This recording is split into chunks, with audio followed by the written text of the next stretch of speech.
Hi everyone, welcome to tonight's Monday night seminar. I'm so excited to see you all. My name is Lisa Kopp and I am the Visitor Experience Manager here at the Lab of Ornithology, and I'm thrilled to be able to welcome our speaker, Jane Kim, tonight. Before we get started with that, a couple of quick notes. Number one, we are live streaming tonight's event. So if you want to share it with your friends and family afterwards, you can go to our website and get that link. For those of you who are tuning in via live stream, I'd encourage you to come here to the lab to actually see what we'll be talking about live and in person. It's absolutely incredible and you don't want to miss it. So to get on to the main event, we are so privileged to be able to have a bonus Monday night seminar. This was just added a couple of weeks ago, and obviously the packed house is an indication of how excited everyone is to hear about this.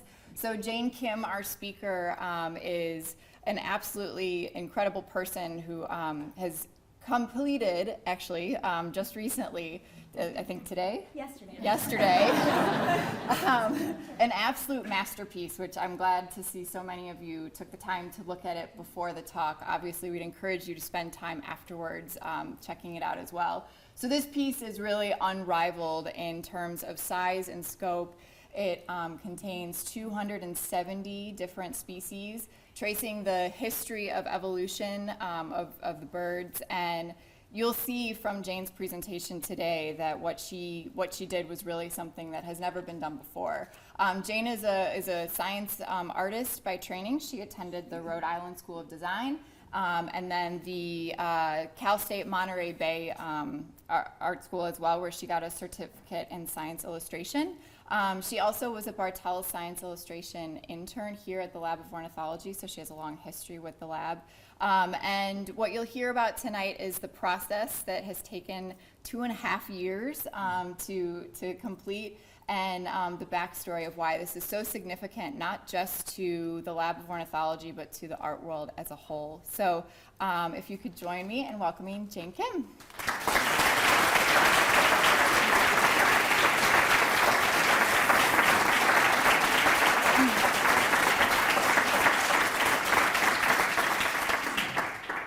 So maybe you guys don't recognize me as Jane Kim outside of my overalls and my headscarf. And I was actually debating whether or not if I should just come in my quote-unquote uniform. But, and going to my local dry cleaner, and I'm greeted with, "Oh, I didn't recognize you outside of your overalls." I thought, well, maybe it's time to change it up. And so I'm actually really excited to be here in normal attire today. And it's bittersweet. Well, and now starting today and from the days moving forward, I'm actually going to have to pick out what I wear every morning.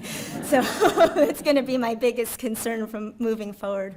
But before I begin my presentation, I just wanted to say a few thank yous, really important thank yous. And that's first to the team of artists that actually helped me produce this. And there were 7 assistants that helped me throughout the year. I don't know if they're here. Some of them are here tonight. So if you are here tonight, can you just stand up real quick for me? Oh, there's one back there too. Yep.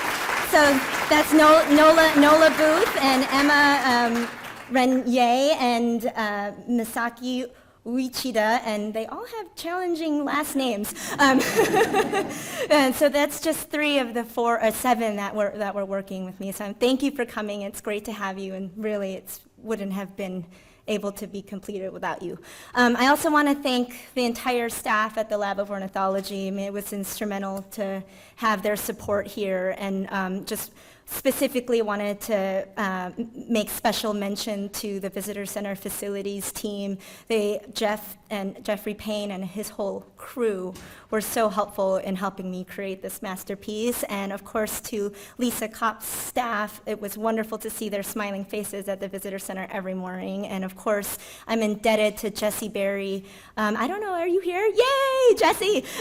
She was my scientific advisor for this project, as well as Dr. Fitzpatrick, who is, of course, as you know, the lab's director. So really, thank you. It was a team effort. I'm really, really sincerely happy to have you guys on board. Okay, so moving on with my presentation. I'm going to begin with the very first Jane Kim. My obsession with art and animals came at a really young age. I think I was maybe about 8 years old when I made this teddy bear, and I was absolutely obsessed with bears at the time. I had collected over 300 or so stuffed animals. I painted them on my walls. I collected clippings from magazines, and I even subscribed to Teddy Bear Review, which I don't know if you guys are familiar with this magazine, but it's just for the hobbyist teddy bear maker. So, I mean, I was truly obsessed. But I did later go on to art school, like Lisa said. I went to the Rhode Island School of Design and then also got a certificate in science illustration from CSUMB. And one of the requirements from this program was actually to fulfill a 10-week internship. We couldn't get our degree without having done so. And I learned about the lab's Bartell Science Illustration program, which is an outstanding opportunity for budding science illustrators. And so I was fortunate enough to have landed a spot in 2011. And that's when I first came to the Lab of Ornithology. And this is actually the very first piece that I did here at the lab. It was for a short documentary it's called Tracking Alaska's Godwits, and it was a short film that showed the remarkable discovery of when they were actually able to surgically implant a transmitter into one of these air sacs of a Bartell Godwit, and they learned that they fly for 9 straight days from Alaska to New Zealand, which is amazing. So they used these illustrations and animated them for the project. I also worked on some other things that it didn't end up getting published, but were really amazing ways to learn about bird and their anatomy and bird art. And this is a painting that I worked on for the topic of conservation. And I ended up working with Fitz on this project, so that is how I first got to know the director. And he helped me. He was my scientific advisor for this, and this represents Hawaiian honeycreepers.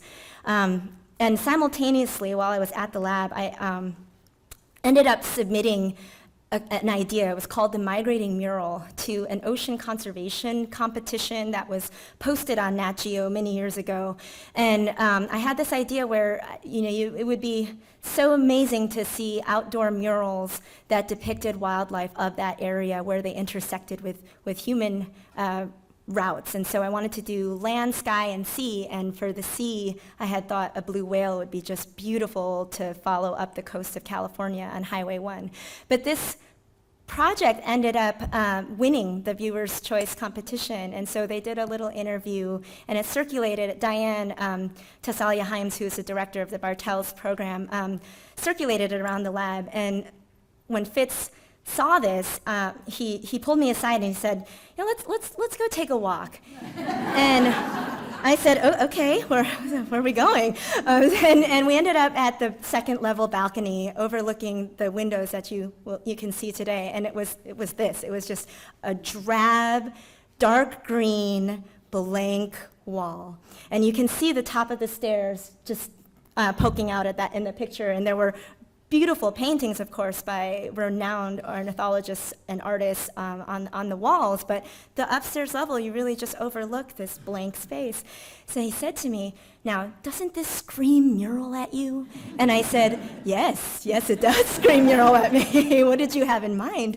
And he said that ever since the building was constructed, he had envisioned there being an epic mural of bird evolution. And I thought, okay, well, I could do something like that. So would you be interested? And I kind of didn't believe him at first. It was one of those opportunities that you never just kind of get asked if you would like to do. So of course I screamed yes, I would be thrilled. And I think it was the quickest I was able to turn around a concept sketch for any client thus far. I mean, I think I literally got him a concept in a week. And this is what I first initially presented to him, and it was much more focused on the evolution of birds, and it actually only occupied the top half of the wall as well. So it was a long evolution with a tree that landed on the orders of birds, which of about, I think there's like 40 or so orders. Is that right, Jesse? maybe something a lot less than what's out there now. And I was also simultaneously working on a project with Kevin McGowan, which is called How Big Is It? And it was for his home study course. And we were thinking, well, maybe we should spruce up this scale of size relativity for beginning birders, of when you see a bird, is it crow size, is it robin size, is it sparrow size? So that idea of relative scale was something that was important in the early phases of the project. But this concept definitely one fits over, and this was back again in 2011 and came at the very tail end of the Bartels internship. So I left the internship with this opportunity on my plate.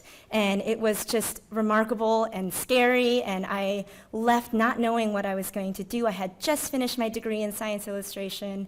What in the world am I going to do with this? But I had already been thinking about how I wanted to create art, and I wanted it to be impactful, I wanted it to be educational, I wanted it to be something for public view. So I did that. I left with the migrating mural sort of etched in my brain as something that I absolutely had to create. And so in 2012, my husband and I actually created an art studio called Inkwell.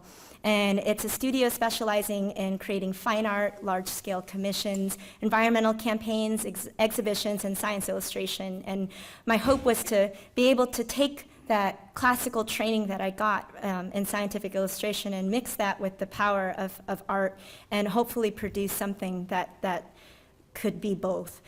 So I'm just going to share a couple of projects that Inkwell worked on in the time from my Bartels to when I first arrived here at the lab to create the wall of birds out in the visitor center. It was about a 2-year process before we actually even could get the project fully supported and not even funded, but just to get the green light on the concept and land someplace where everybody could move forward with it. So in that sort of 2-year period, we produced the migrating mural. And while it wasn't the blue whale, we did highlight the Sierra Nevada bighorn sheep, which is an endangered animal that was enlisted as federally endangered in the 90s. The population dropped to just about 100. And there was a recovery effort happening through the Department of Fish and Wildlife, and it was a successful recovery, and the numbers were slowly rising, but there wasn't much out there in terms of sharing the story with the world. So this was a really perfect way to start the concept of the migrating mural. And so there are 6 murals that follow the habitat along Highway 395, and you can see the map on the right. The red dots reflect the mural location with their habitat. So we did that. And we also were able to create a project for the National Aquarium, and this project actually just became public this past May, and it's a new exhibit addition to their existing aquarium. It's called Living Seashore, and it's a touch exhibit, so it's everything touchable, from digital touch screens to digital or to touch interactives on the wall, and then of course touch tanks. So you get to play with jellies and rays and skates and a variety of other fascinating underwater creatures. And Inkwell created the art and installation, and rather than it being a flat mural, we thought, well, we should also have something tactile on the walls to reflect the tactile exhibit. And so we created everything out of hand-cut and collaged paper. So here you can see how there's actually relief on the wall, and it creates actual dimension with the materials, which is fun. But then, here we are. We're now here in August of 2014, and this is the concept that we did finally landed on, and it depicts all of the modern families of birds, of which there are actually now 243. And when I first came here in August of 2014, there were only 231. So even in that year that I was here, there were 12 additional species added to that list, which was kind of amazing when I think about it now. It was one of the first things that Fitz told me when I arrived. He said, so you might want to speak with Irby and Wink because I think there's a bunch of new species that have been added. And I said, okay, so here we go. This is going to happen. So I came here and there was that huge blank wall again, except now it's this off-white color that you see now. And that is incredibly terrifying, and it's always terrifying, even when you're working on a small piece of paper. That blank surface is really daunting. But what was even more so was coming to an institution where it has a history, a long-standing history of artists and ornithologists, and I'm surrounded by Audubon and Peterson and Fuertes and now Maya Lin and James Prosek, and so the task of producing what is supposed to be this iconic representation of the evolution and diversity of birds is now on my plate. So that was a little scary. But like I said, I had an amazing partner in this task, which was working with Jessie Berry on how to accurately depict all of my birds. So when you come to a blank wall like this, how do you start? What do you even do? It seems like an easy solution or easy task, but I started with the map. But that in itself was actually a 6-week task that took 3 artists to put up. And we did it using temporary vinyl stencils that we hand cut and then rolled the paint in.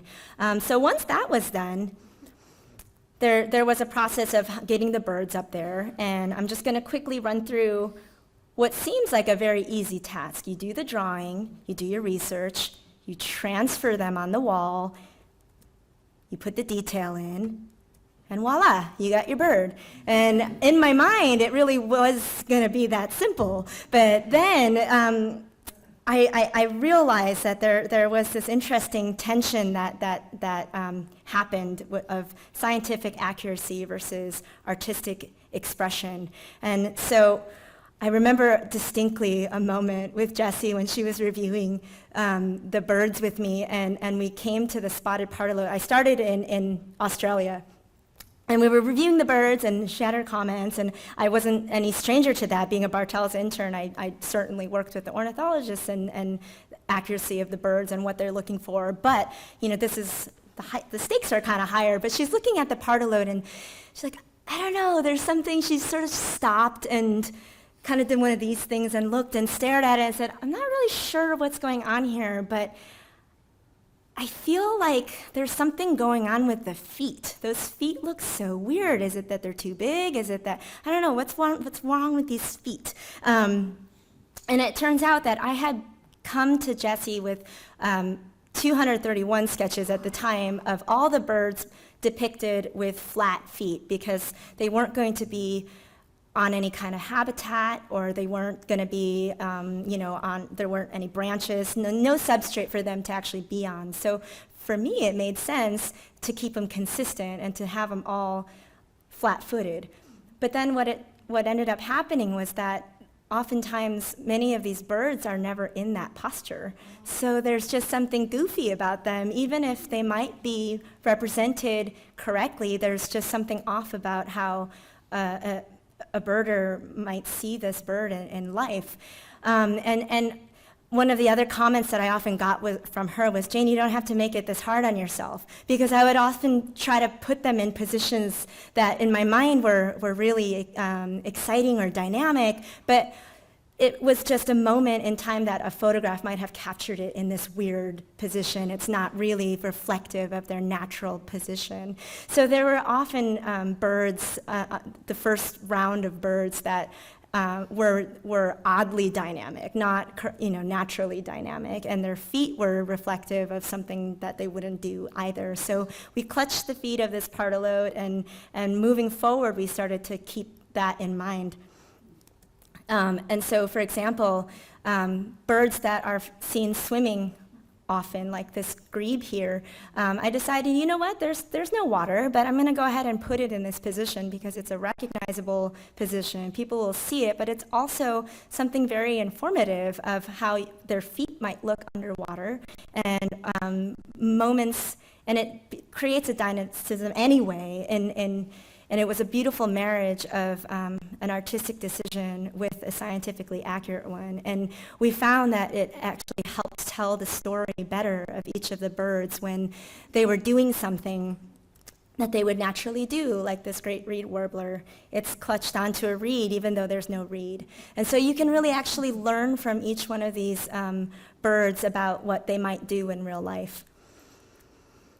And then there's the frigate bird clutching the fire sprinkler, and I had really wanted to depict the frigate bird with its pouch out, and I had it in flight, and I discovered that they don't fully inflate when they're flying. So I needed to find a resting spot for the frigate bird, and the sprinkler wasn't going anywhere, so it was really the perfect spot to put him. So once we kind of got through that process of how to create something fun and dynamic, but at the same time stay true to the bird, there was also this other daunting task, which was, it's a long, big project. I had 16 months of straight painting here at the Lab of Ornithology, and I mean every day that I was here, apart from if I took a vacation or if I had to go out of town for whatever reason. If I was here, I was painting. And this picture was taken late February, early March, and I remember that moment when I saw the picture, and I thought, oh my God, I've been here for how many months, and I feel like there's no progress on the wall. It still felt so blank to me, and how you keep going when there's just so much space to fill. And I had to often reflect back to that picture, because every time I was feeling discouraged or that I wasn't really making any progress, I would remind myself, no, you're making progress. And all of a sudden, Africa was filled, and Europe was filled, and then Asia was filled, and then all of a sudden it was the entire Eastern Hemisphere that was filled. And then the Americas, that's it. All I had was the Americas left, and there was this light at the end of the tunnel. It was fabulous. And I remember on November 2nd, I sent out an email to Jesse and Fitz, and I said, the last bird is officially painted. And I started with the saddleback in New Zealand, because it was small and manageable, and I just wanted to get a bird up there. And then I ended with the barn owl in Texas. And it felt really good. We were just about to have their centennial board meeting, and it was a great way to celebrate. But then after that high came a real low, which was, oh gosh, I actually still have to paint the caiman and the entire evolution on the stairwell. So so it was these last couple of months where I actually worked on the stairwell evolution, and I almost think of it as two separate murals. It was really just the modern birds and then the evolution. So they got two. It's almost like they got two murals. And the whole time I was working on the evolution, I kind of kept Albrecht Dürer in the back of my mind. As you know, he made this drawing just on description of people who had seen a rhinoceros. And while it's not 100% accurate, it's pretty darn good, I think. You would recognize it as a rhinoceros if you didn't know the backstory. So I sort of felt a little lost when I was doing the evolution. Just really, how do you depict something just on fossil? And of course, I will at this point, thank Julia Clark and Pete Larson, who were paleontologists that sort of guided me through this process as well. So I kind of think of it as a huge win if I was half as close as Dürer was to this rhinoceros. And here we have a Hesperornis, which meaning western bird. It's a genus of flightless aquatic birds in the Cretaceous period, and the head of the Presbyornis poking out. And here I am painting the U. tyrannus, which was the largest, he's of the Jurassic period, and the largest dinosaur that has evidence of feathers covering his entire body. And so I think that for me, this ended up being one of my favorite and most exciting parts of the mural, because I think what it did, it gave the enormous wall an enormous glimpse of history. And it's this narrative that actually inspired the title of the mural, which is From So Simple a Beginning.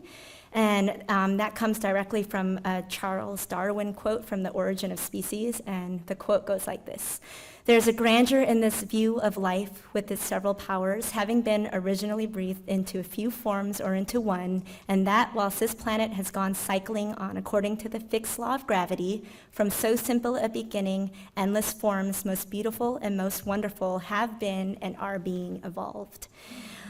So that is really what we hope that this mural will continue to inspire, the idea of learning and evolution. And while this mural certainly actually isn't going to be accurate 15 years down the road, I mean, even just in the year that I came, they added families, and sadly we'll probably lose a lot of the, well, hopefully not a lot, that. We may lose some of the species that are in color as well, but really, it's the idea of scale and history is what we hope will be a lasting part for the lab.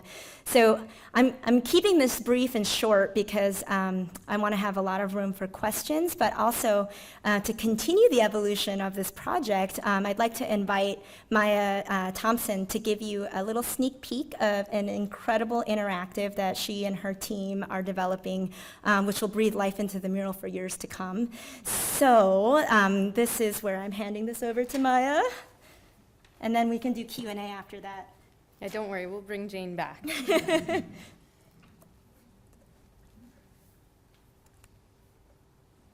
All right. So this is really a sneak peek for you guys. And I will bring it up on the screen here.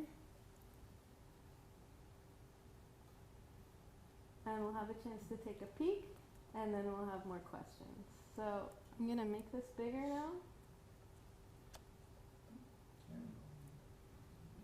And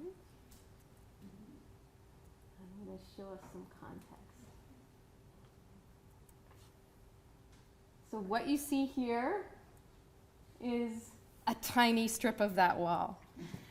And what's incredible about that tiny strip is that that strip alone has, I think, about 60 photos stitched together. And when we're done, this is going to have, the whole wall is going to be about 400 photos stitched together. And this is a painstaking process, but so worthwhile, because once you get them stitched together, it allows people at home, people here on a kiosk, to actually explore the mural at their leisure, to satisfy their curiosity about what these birds are, and to learn more about the life history. Hey, hate to disturb you, but just for the benefit of our home audience, we have a little bit of a glitch Okay. that we need to. So while Mark does Hi, that, everybody. it's an inspirational project, and one of the most amazing things about it is what Jane talked about, which is that it is a unique marriage of art and science. And so as the project unfolded, the Bird Academy team, the Bird Academy site was launched in September as a place, is that working? I think it's going to work. Just give me a second. As a place where you can encounter free interactives, videos, and courses that help you learn about birds. And we've been developing interactives for the last 3 years, and as this project developed, we thought, wow, this is going to be a fun one. Not only is it a beautiful masterpiece of art, but it also has this very core scientific goal, which is to show you the diversity of modern birds. So you should be able to hear me better now. And hopefully you at home can see this sneak peek as well. So at the Bird Academy, our job is to make interactives and courses and videos and animations that help you learn about birds. And this project is really an inspiration, and what we try to do with this interactive is help you learn more about the birds on this wall, the world of birds. And so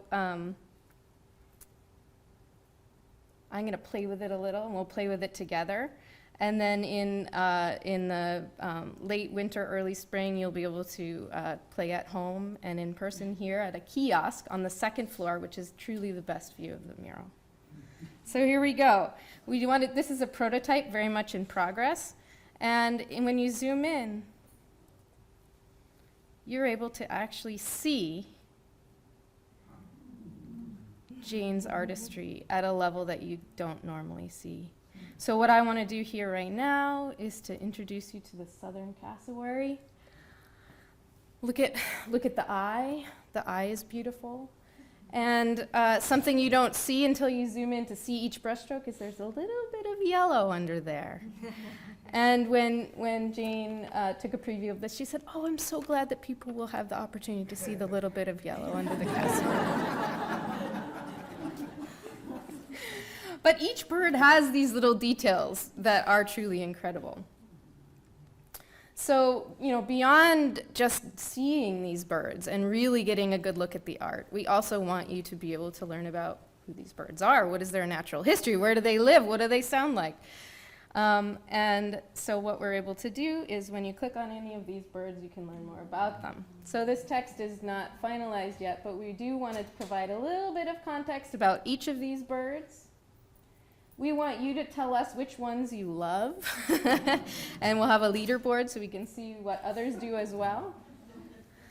And an opportunity to play sounds, learn about the family it represents. This is something truly extraordinary about the mural. Each of the colorful birds represents our current understanding of how many families there are, and one of the birds from that family was selected. So there's a poster child, which is it was a really hard thing, I think, to choose all of these birds.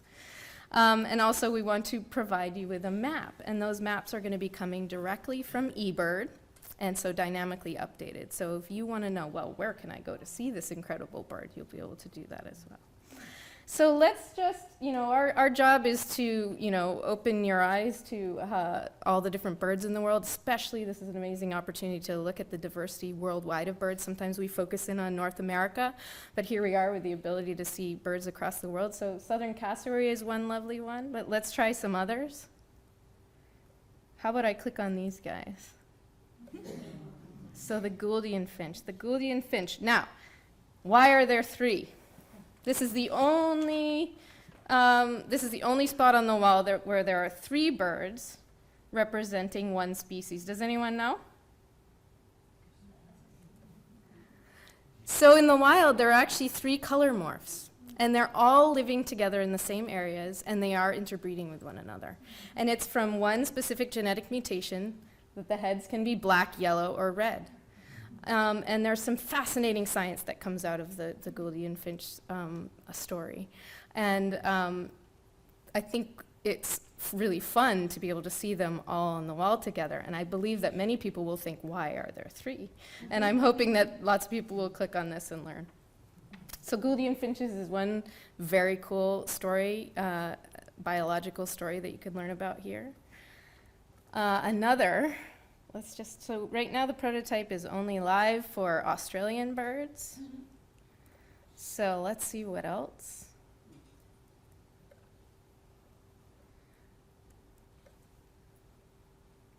How about this one? So the tawny frogmouth. One thing I love about this is that you think it looks like an owl, but it's not. This is representing a family of frogmouths. Funny name, lovely name. And as you can see from the coloration of this bird, or you might suspect, these birds really do hide during the day. They look like dead branches, and they pose on the end of dead branches, and they are nocturnal, mostly active at night. And then during the day, you would never see their eyes because they're closed, and they really do blend into their habitat. And what I love about Jane's depiction of the frogmouth is that we can actually see its eyes open, right? Artist prerogative. The birds do have their eyes open sometimes. So the frogmouth is beautiful. I love the eyes on this one. You can learn more about it. And now let's go to this one. Does anyone know what this one is? I'm hearing lyrebird, that's right. Now, the lyrebird is truly amazing, and as Jane described, she thought very carefully about what pose each of these birds was going to be in, and this one is particularly bizarre, right? And we do notice that the lyrebird's mouth is open, and the tail feathers are flung over its head. So what's going on with this bird? This just begs to be figured out, right? So the superb lyrebird. This is the display posture. And during this display, he makes some incredible sounds. So I'm going to play them. Hopefully you'll be able to hear them. 8004. They are actually excellent mimics, some of you may know. So let's take a listen.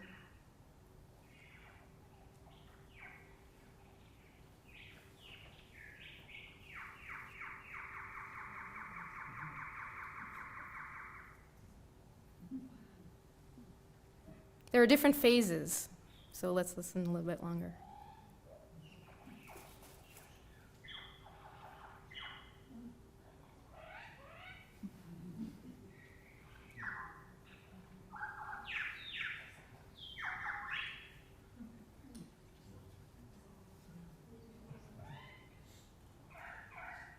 The early phase of this song is the sounds that only superb lyrebirds make, and then it transitions into a mimicking phase and it mimics all sorts of other species from nearby. The dance moves are actually coordinated with the song as well. It's pretty extraordinary.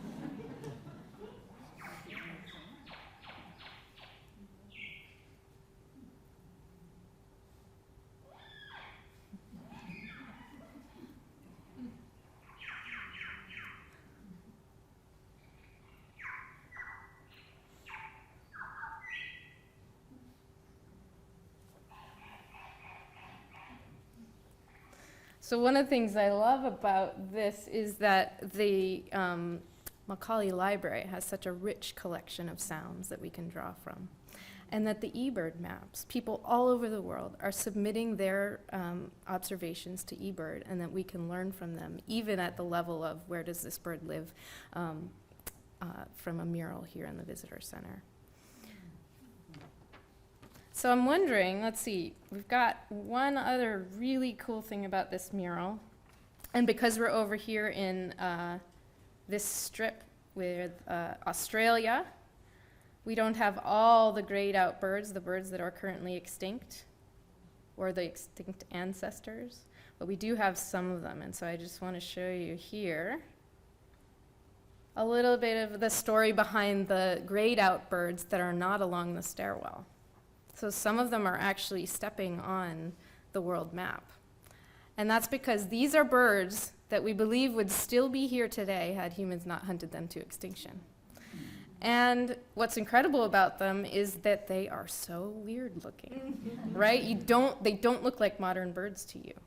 But in fact, they did overlap with humans. And this one right here is named Dromornis. It is extinct, and it has very unusual feet, which you can't see here. But what the mural also teaches us is that there are some pretty unusual species out there that were not so long ago with us, still with us. And they did look pretty odd. I mean, this is not Big Bird from Sesame Street, right? But it is a big bird, and we should consider it a modern bird. And so what I think is quite incredible about the way the mural is organized is that evolution down the stairwell then spills off onto the world map, making me think, what in the world is going on here? And so hopefully by exploring the map and really being able to zoom in and learn about these creatures, we'll be able to get people like you thinking about diversity, extinction, and the deep evolutionary history of modern birds. So I want to encourage you to visit Bird Academy, especially when we have this up. We're working on it.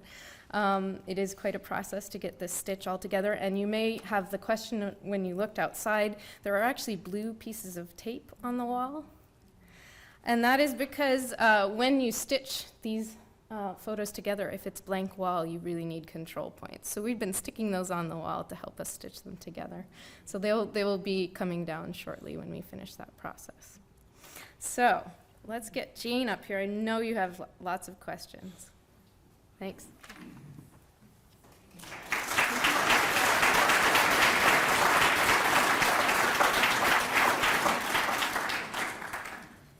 Hi, yes. What kind of paint did you use, and did you have to use any protective solution over the paint when it got done? Okay. So the question was, what kind of paint did I use, and did I have to put any sort of protective sealer on it? I used a combination of latex house paints and acrylic, and no, I didn't put anything to seal it. I used very sturdy paints because sealers, the room gets a lot of light and a lot of UV light, and so my fear was that over time the sealer might yellow or crack or do something strange, so I ended up using very stable paints to begin with. Yeah. Yep. Are all the animals to scale? Yes, are all the animals to scale. Everything is depicted as close to life size as we could make it. Yep. How did you choose the poster child? That's a great question. How did we choose which bird to represent for each family? I was fortunate enough to be able to stay out of that process. And, this was a decision that was made by the lab, and I'm not really entirely sure of how that happened, the inner workings. However, I do know that oftentimes they were the biggest representative or the showiest representative, or we needed one to fill Europe because it was looking sparse, so let's pick a European representative. So it was a combination of all of that. Yep. Did you have any inkling when you started this of how much further it would go just beyond the painting of the mural? Did I have any inkling of how far this would go beyond the painting? Can you be more specific in what ways? Oh, like this interactive? No. Okay, so I literally got tears in my eyes when Maya first showed me this interactive. It was really what I had hoped, because, making the art is one step, and I really, really believe this, that art has the potential to be so much more than just a picture on a wall, but it's up to how we utilize it to become that. And so it was really such an honor to see the lab take it that next step and provide it for this interactive for the entire world. It really was just amazing. Thank you, Maya. What are you going to do next? Oh, what am I going to do next? There's a long answer and a short answer. The short answer is I'm going to have a nice road trip back to California and enjoy some time off. But no, the longer answer, I'm currently working hopefully on another migrating mural campaign with the Nature Conservancy that will represent the monarch butterfly. So stay tuned. Yep, in the back. Yeah, we have a few questions from people watching online. Awesome. One is, what was your most challenging and most memorable or rewarding moments on the project? What are some of the most challenging and rewarding moments of the project? I think when I got the first really big bird up on the wall, which was actually the ostrich. He felt like a real big accomplishment to me because he was front and center from the second level viewing area, which I hope you guys will all take a second to do before you leave tonight. But he's just right there, and he's the biggest bird, and he's the one that you can really see a lot of detail on. I think, a lot of the larger birds, the albatross, the wandering albatross, which has a 10-foot wingspan, these were all very challenging birds because of their size. So to really accurately depict their proportions took a lot of work and a lot of research. So those were always accomplishments. Seeing the world map was a very cool sort of a moment of, okay, I've got the wall filled in, and now it's about getting everything else down. So that was really neat. Yeah, and then I feel like every bird was a small victory. It really, really was. Because you're there with small goals every day, and you have to stay on track. And really, one of the biggest things that I learned on this project was discipline. And so I set myself out with, I'm going to get X, Y, and Z done, and then accomplish it. And it was like this for every single day that I was there painting. So that's going through that was just in itself a really, I guess, big accomplishment. Yep. Yep. Do you find yourself noticing more detail, seeing birds in the wild now after having done this? And can you spot and name more birds now after Mural? Okay, so the question being, am I able to notice more detail in birds when I'm out now? And yes and no. What it did teach me, I definitely am able to see birds and kind of make a better judgment of what, sort of type it might be. But what I also learned on this project is that there is a lot to learn on birds. And I did not come in as an expert, and I leave not feeling like an expert. So I know that there's much more to be learned, but it is really exciting to pay attention to different details now. So that, I think, is something that I learned over the course of this year. Yep? I'm curious about how you dealt with, there's got to be a zillion different shades of blue, and in terms of just being accurate with the colors that each bird needed to be painted. So the question is, how did I stay accurate with the myriad of colors that are required into painting each one of these birds? And it actually became kind of systematic. And so if you can, I don't have my slides up now, but the slide that I sort of quickly briefed through of the cormorant before the detail went on, and it was just blocked out in base colors. I ended up creating sort of a catalog of base colors that were then used over and over again, and that helped create a consistency across the entire wall. But also from on top of that, I could build whether it needed to be brighter or duller, bluer, more red, or what have you. It was an easy way to mix my colors over that, because staying on track with my time was really important, and so being efficient was also incredibly important. I had to average around a bird a day, which was not an easy task. So, yep. What source depictions or photos or illustrations were you using as your models for each of the birds? So what were my references for each of the paintings? And I collected videos, photos, specimens in museum collections. The lab here has a pretty solid collection, but I also made a pit stop at the Field Museum on my drive over from California and played around and took photographs of their collection. So it was a combination. And then, of course, relying on people who studied that particular species. Yep, here. Did you have all of them plotted out before you started the whole thing, where each bird was going to be?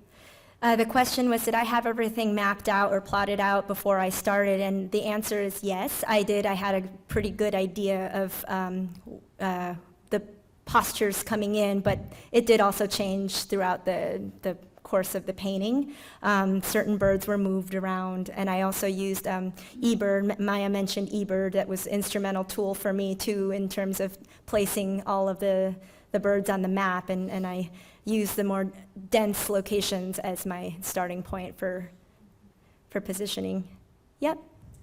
My question is, thinking for myself, when I'm out in the hallway and I'm looking up and around and at it, is beside the fact that I can hold my phone in my hand or a Kindle or something, is there going to be some other way for people who are out there to know exactly what's going on with the mural?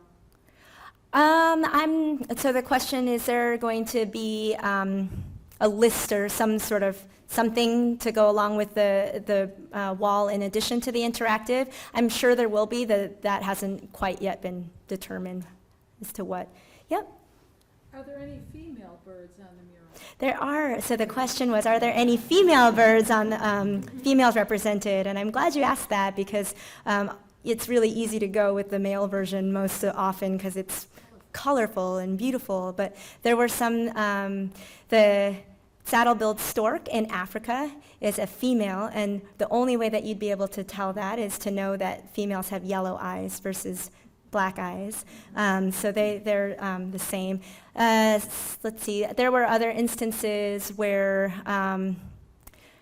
I chose a less showy female over a duller male, like in the curassow, the great curassow in South America. He's just black, and the female is actually really beautiful and patterned and barred and cinnamon, all kinds of cool colors, but because it was next to the sunbittern, which has its wings open and is full of pattern itself, I chose the male. But there are definitely other females. Oh, oh gosh, there's a tiny little bird in Africa, the brown-throated wattle-eye.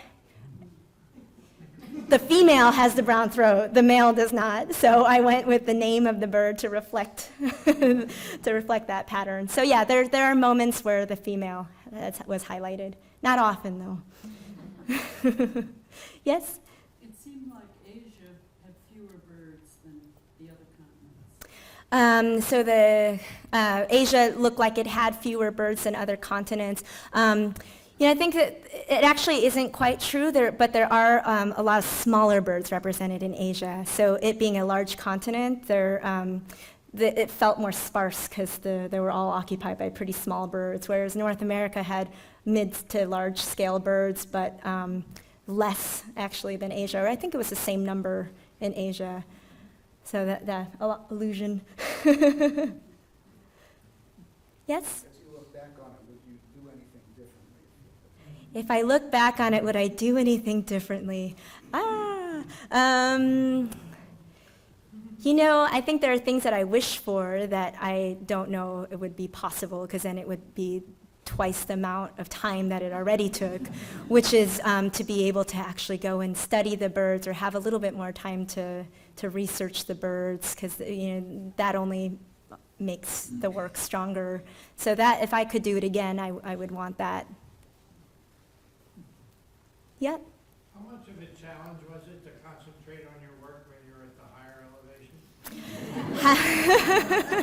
elevation? The question was how, was it more challenging to being up on that lift? How much of a challenge was it to concentrate on your work? To concentrate on the work, being... Knowing that you weren't on terra firma. Yeah, so was it harder to concentrate when I was higher up? Yeah, in the lift, it didn't feel so bad. I mean, it does sway and it moves, but that didn't bother me so much as there was a giant scaffolding setup that was placed at the top of the stairs when I was doing the tip of the wing of the big extinct bird called the Pelagornis. And that thing really made me nervous because there were just so many places where things could go wrong. So I had this experience of after the first day of painting up at that height, I came down and my left hand was really sore. And it's because I hadn't realized how hard I was clenching on to the paint that I was holding because I didn't want to drop it. And so that was a moment where I realized, oh wow, that's not so comfortable up there. So yeah, it was tricky. Yeah. Yes? Do you have a favorite bird? Do I have a favorite bird? I think I have, okay, so I'm going to answer this with the ostrich again, because it was really a sort of a momentous point in the mural for me, but it also was one of the paintings that I struggled with most, so I kind of fought that one a lot. That bird actually took 7 days to paint, which is really a lot of time to spend on any one bird. I would spend anywhere from 4 hours to a couple days on any given bird. So to spend an entire week meant that I was really kind of working things out. So, and sometimes when that happens, you become connected to when you finally get to a point where you say, oh, okay, I like this now, because it took so long to get there. So no, the ostrich is still one of my favorites. The great hornbill is another one of my favorites, which is in Southeast Asia. Let's see, what other? I really actually enjoyed painting the extinct, the evolutionary sort of lineage. That was fun for me. And that last bird, I think the owl, the barn owl, will stay really important to me. Yeah, absolutely. Yes? How did you decide where to place migrating birds?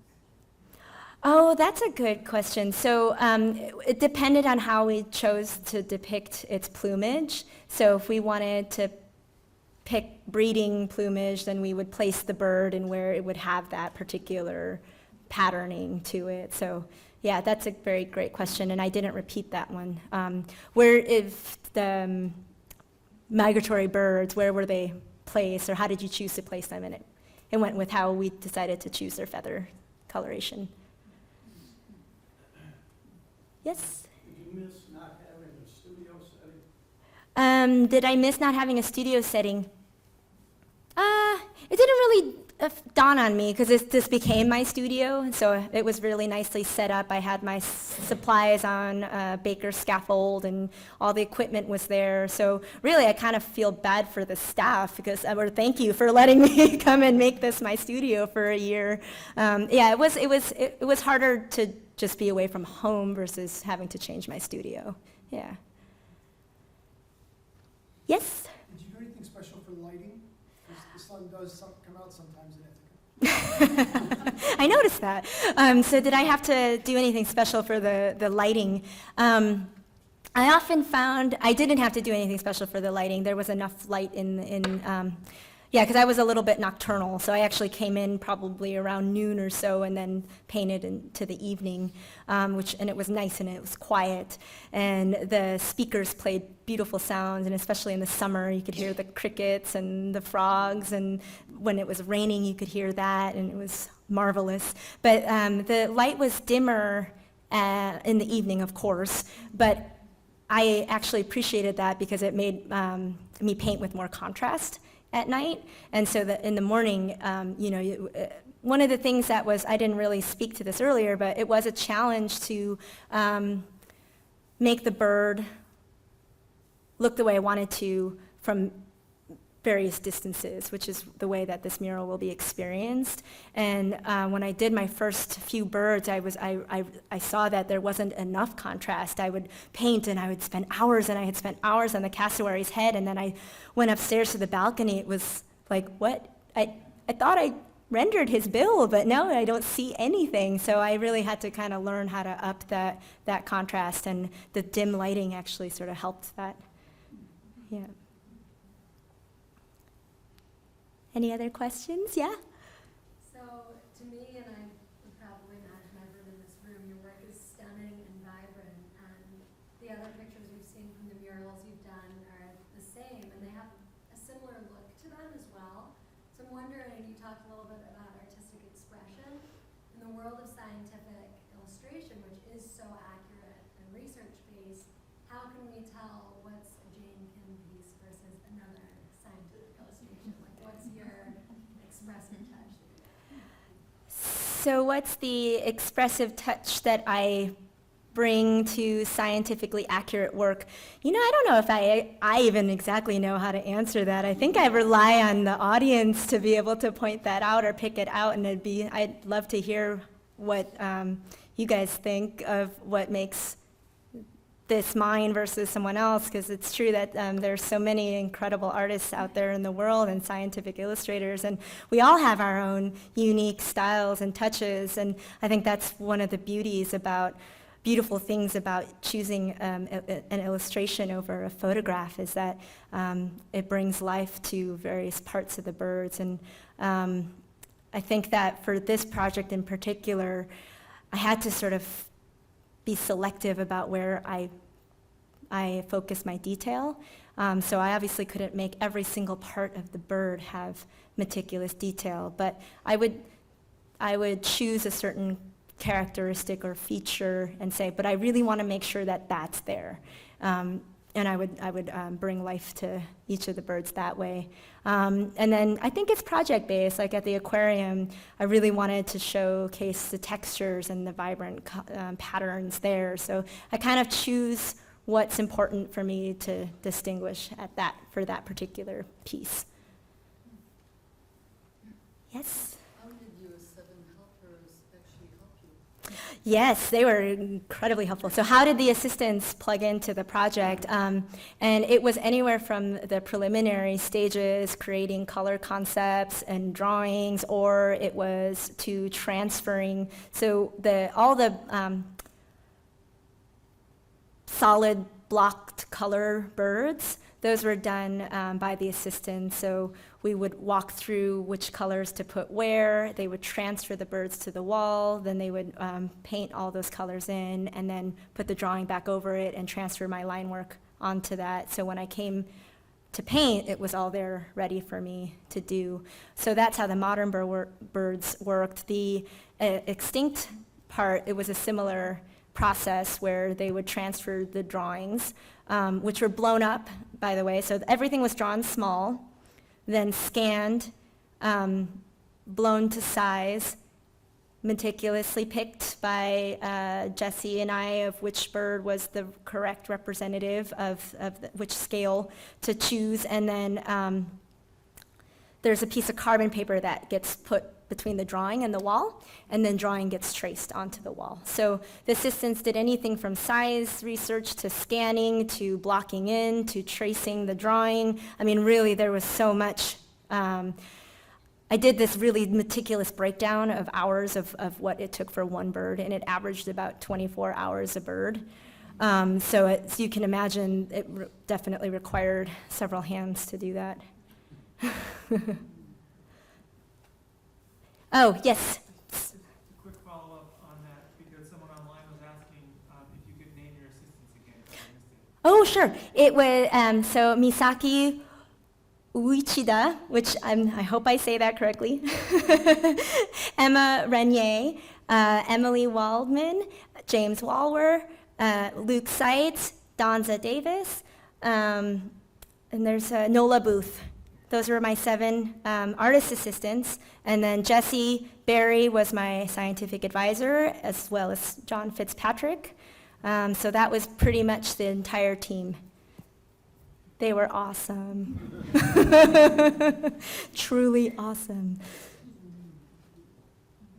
Yeah. Well, if you guys don't have any, oh yeah, go ahead. Yeah, so thank you so much to Jane and for all of you.